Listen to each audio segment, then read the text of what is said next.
जय श्री कृष्णा।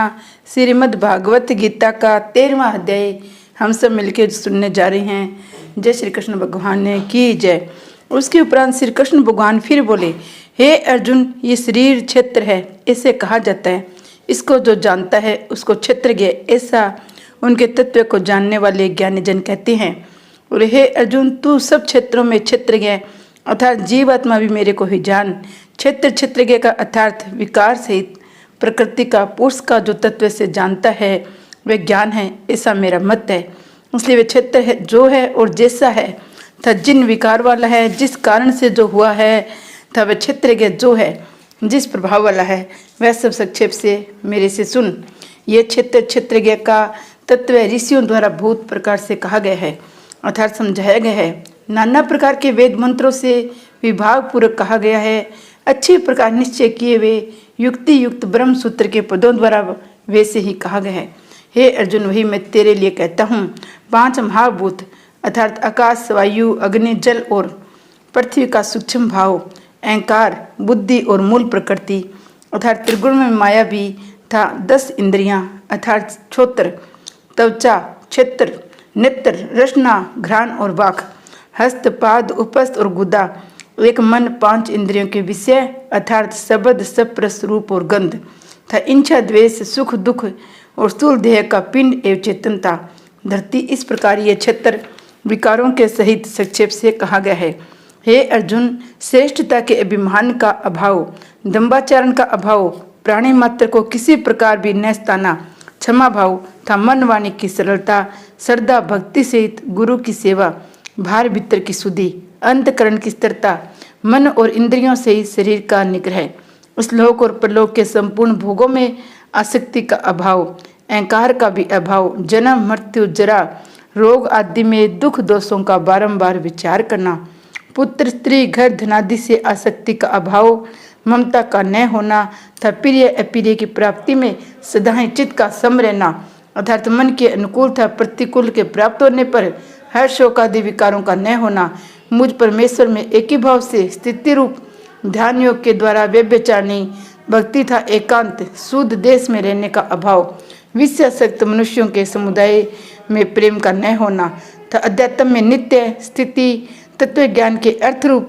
परमात्मा को सर्वत्र देखना, ये सब तो ज्ञान और जो इसमें विपरीत है वह ज्ञान है, ऐसा कहा है। हे अर्जुन, जो जानने के योग्य है था, जिसको जानकर मनुष्य परमानंद को प्राप्त होता है, उसको अच्छे प्रकार कहूँगा।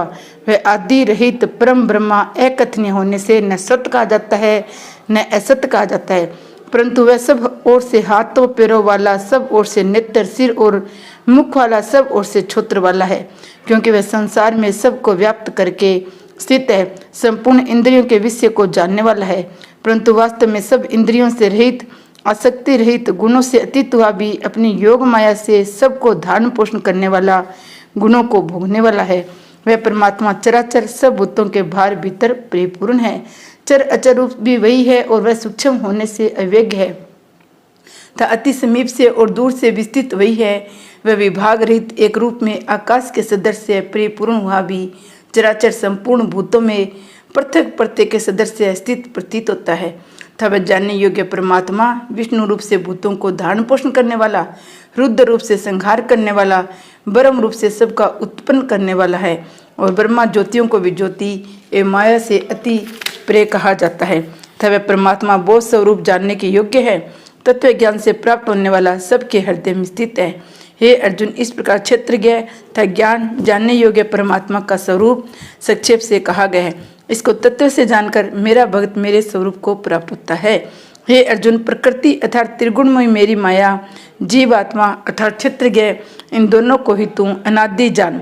राग द्वेषादि विकारों को, त्रिगुणात्मक संपूर्ण पदार्थों को भी प्रकृति से उत्पन्न हुए जान, क्योंकि कार्य और करण के उत्पन्न करने से हेतु प्रकृति कही जाती है।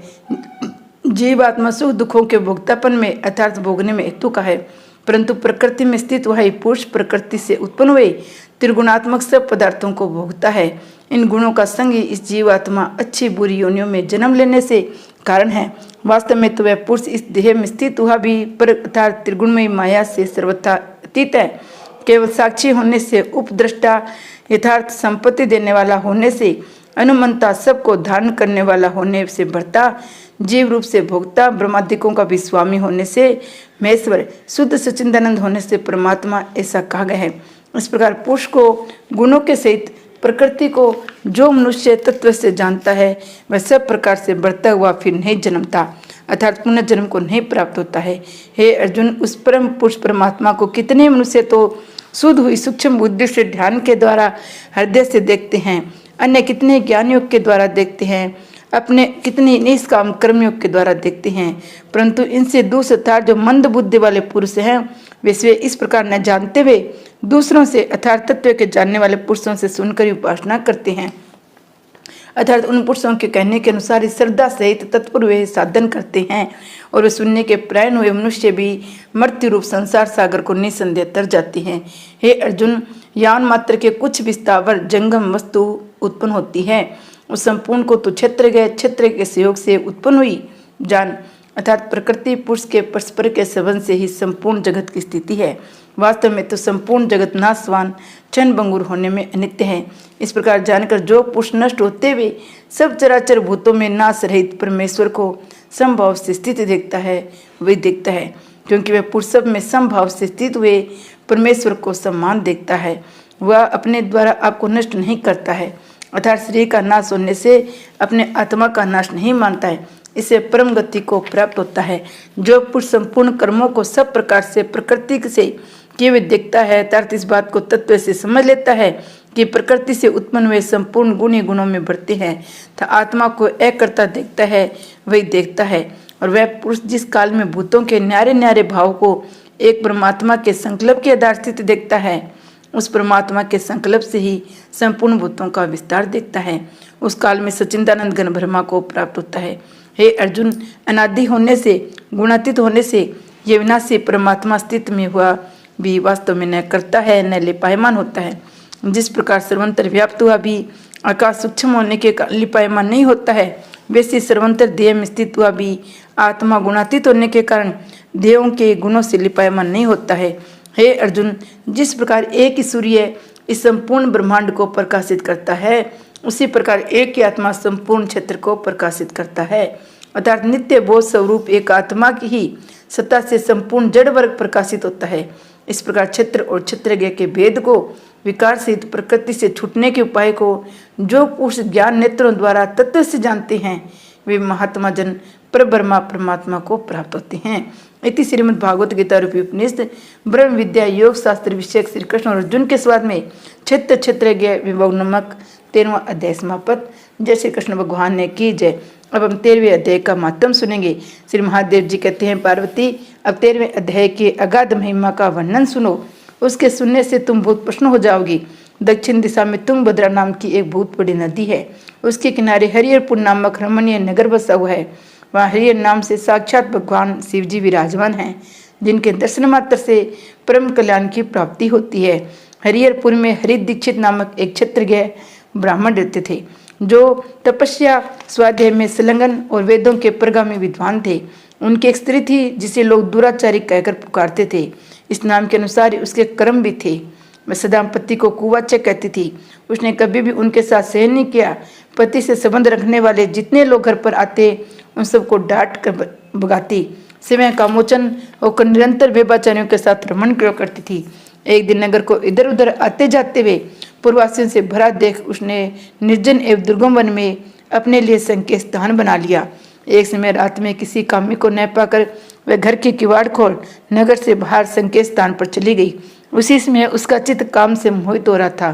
वह एक एक कुंज में प्रत्येक वृक्ष के नीचे जा जाकर किसी प्रियतम की खोज करने लगी, किंतु उन सभी स्थानों पर उसका परिश्रम व्यर्थ गया। उसे प्रियतम का दर्शन नहीं हुआ। तब वह उस वन में नाना प्रकार की बातें कहकर विलाप करने लगी।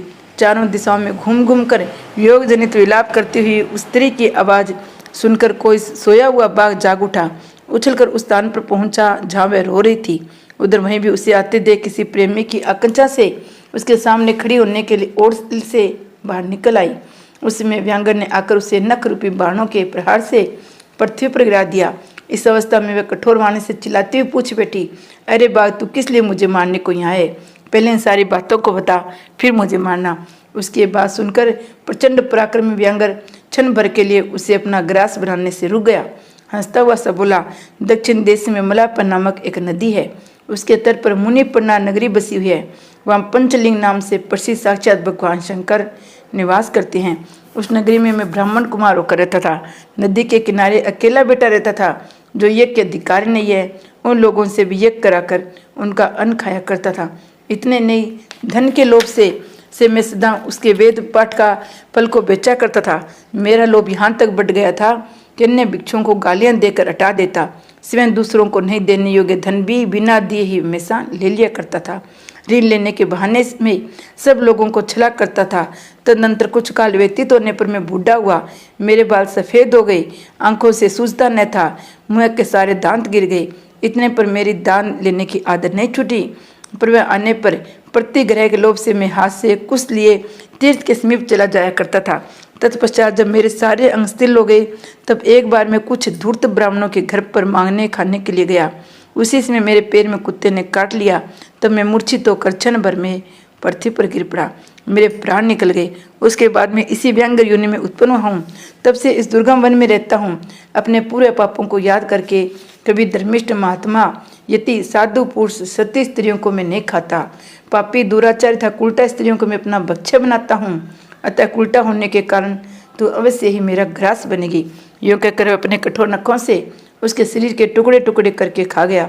इसके बाद यमराज के दूत ने उस पापिनी को सेमनीपुरी ले गए। वहाँ यमराज की आज्ञा से उन्होंने अनेकों बार उसे विष्ठा, मूत्र और रक्त से भरे भयानक कुंडों में गिराया। करोड़ों कल्पों तक उसमें रखने के बाद उसे वहाँ से लेकर मनवंतरों नरक में गिराया। फिर चारों ओर मुँह करके दिन बहान से रोती उस पापिनी को वहाँ से खींच कर दहनाना नामक नरक में गिराया। उसमें उसके केस खुले हुए थे, शरीर भयानक दिखाई देता था। इस प्रकार घोर नरक यातना भोग चुकने पर महापापिनी इस लोक में आकर चंडाल योनि में उत्पन्न हुई। चंडाल के घर में भी प्रतिदिन बढ़ती हुई पूरे जन्म के अभ्यास से पूरे पापों से पर्वत रही। फिर उसे कोढ़ और राज्य क्षमा का रोग हो गया। नेत्रों में पीड़ा होने लगी। फिर कुछ काल के पश्चात वे पुनः अपने निवास स्थान हरिहरपुर को गई, जहाँ भगवान शिव के अंतपूर्ण स्वामी ने जन्म का देवी विराजमान है। वहाँ उसने वासुदेव नामक एक पवित्र ब्राह्मण का दर्शन किया, जो निरंतर गीता के 13वें अध्याय का पाठ करता रहता था। उसके मुख से गीता का पाठ सुनते ही वह चंडाल का शरीर मुक्त हो गई, दिव्य देह धारण करके स्वर्गलोक को चली गई। जय विष्णु भगवान की जय।